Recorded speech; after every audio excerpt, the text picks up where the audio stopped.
Hi everybody. I haven't been back on here for a while, but there's been some big changes to my native Florida planting. I've been doing lots of work back here, and I thought I'd just pop on and let you see some of the things that we've done. One of the things we did was we replaced our old sod with St. Augustine grass. What was here was put in by the builder and it wasn't very good. And I got tired of feeding and watering it, so now we've got some nice lawn in the back and in the front. One of the things that's changed is my daughter gave me a lovely fountain for my birthday that I placed in the corner of my lanai. It's lit, and at nighttime you can see the water glowing, and it makes a lovely little sound in the back of the water falling down. I have flanked it by my lavender and petunias with the lemongrass growing. So it makes a lovely setting back here. These petunias are probably just about finishing out. Petunias don't like the heat, and it's about to get hot here in Florida. So I've started a few more plants. I like to put some annual flowers for the butterflies.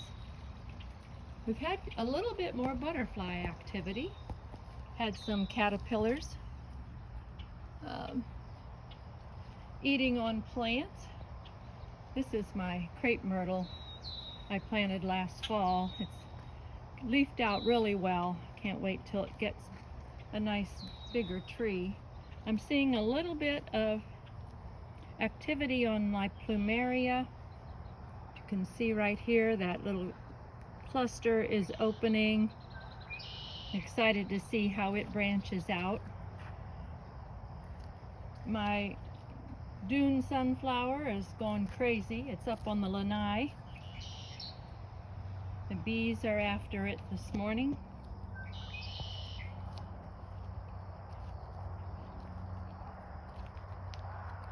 And I need to cut back the Schefflera underneath this palm again. It just goes crazy. Covers up my lights and everything. I started a few seeds of zinnias earlier, and I love to see the butterflies come and nectar on these little things right over here by the corner of the lanai. It's really enjoyable to watch. They love those little zinnia seeds. This bed is doing nicely. The tropical sage has gotten way bigger than it was last year. They say your garden will sleep the first year, creep the second year, and the third year it leaps. Well, some of these natives have been leaping. Much bigger than I anticipated. Going to have to trim back the Pineland lantana, which I've watched butterflies feasting on earlier this year, and now it's kind of at a resting stage, but it's in front of the bedroom window. It's covering things up a little bit. This bed is new. When the landscapers put the sod down, I had them leave this circle open. I've started a few new things, lyre leaf sage.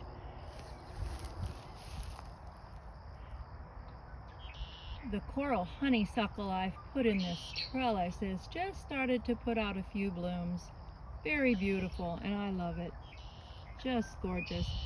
And I went to the local big box store and bought a few daylilies, which are always nice to fill in. They look good all year long. They bloom during a season, but they look good all year with the leaf plantings. This is called skullcap. A beautiful little purple flower there.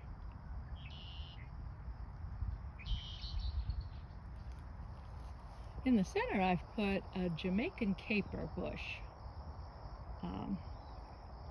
Supposed to be very beautiful. Get rather large, but I can keep it pruned back, which I've got a small Florida garden here. I have to keep things pruned and keep them under wraps a little bit, keep them under control. This poor plant, the other day I came out, my pentas, huge green caterpillar on it. Oh, I still see one. No, that's a leaf, sorry. Huge green caterpillar, ate the leaves right off. I looked at it to see what it was. It was the caterpillar of a moth, and I should tell you, I think it was the sphinx moth. And I looked at it and I thought, well, I'm gonna let you go because I can go and get a replacement. And I just didn't know if he was beneficial or not, so I left it go. I kind of prefer to let nature do most of what it will do in the season, so we'll see how that goes. This is wild petunia, so pretty. And the butterflies like to land on it. It just took off. I have 3 plants. I think it's going to fill this section out quite nicely. My husband brought home 2 little candle holders he'd found along the side of the road. And I went to the thrift store, I got a couple of trays, one I put at the bottom, one I put at the top, glued it all together, painted it, decided to make a bird feeder, which is filled with sprinkler water now. So there aren't any birds on it. And then the rats, or the bunnies maybe, had come up and were eating. I had put some Ipomoea next to it, right down here. And the bunnies came and ate them all down. So I put these little plastic caps over it to kind of give it a chance to get growing. And I've planted a few swamp milkweed, another batch of zinnias. Aren't those beautiful? And I've got rudbeckia, or black-eyed Susans. I planted 2 plants last year. One thing about black-eyed Susans, if you don't keep them clipped off when they go to seed, that I think every one of those seeds sprouted. I've cut some. I've potted them up. I'm going to give some to the neighbors, so we'll all have black-eyed Susans. My pine trees are getting taller. They've got new growth at the top, which is, I think, delightful to me. I noticed the other day, this shrubby looking plant over here is called scorpion's tail.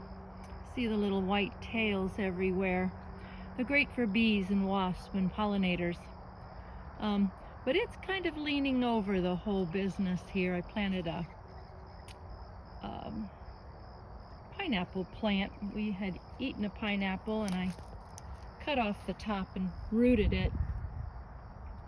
And it will grow a pineapple. Probably next year a stalk will come up. It takes about 1.5 to 2 years to get a pineapple from a plant like that.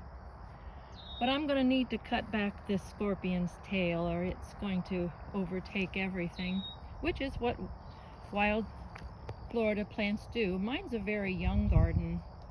I've watched some influencers on Facebook and on YouTube whose gardens are 10, 15, even one man, Gary and Mimi, their garden is 30 years old. And it's quite a different garden. It changes in those 30 years. You lose things and you add things and you gain things, such as in the black-eyed Susans, where they kind of help themselves to whatever soil's available. So it's just interesting to watch, but mine's a very young garden. Put a few petunias in there. There's my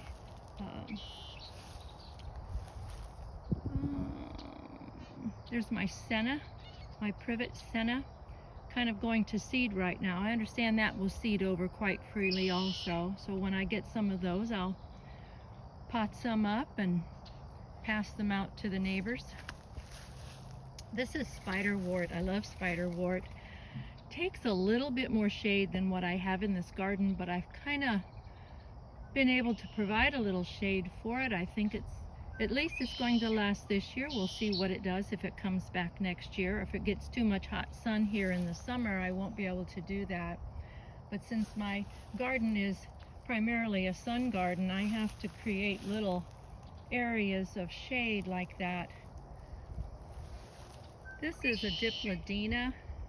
It has caterpillars on it also, and I didn't know whether they were good or bad, but there is, let me see if I can catch this little guy on film.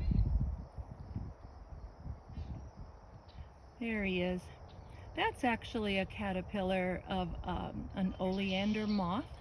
I do have an oleander, and they were on it last year, but this year they've decided that this is their plant of choice.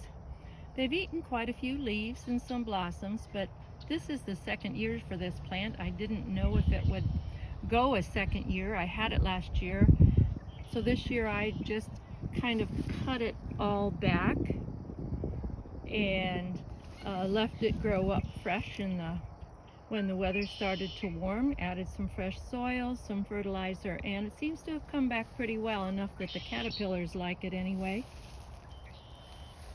This is what I was talking about. This is blue mist flower. It seems to be suffering a little bit in the sun. This area doesn't quite get enough shade for it. I'm thinking I may need to move this to the side of the house where it'll get more shade, perhaps. It's growing, but I think the hot summer sun is going to be too much for it.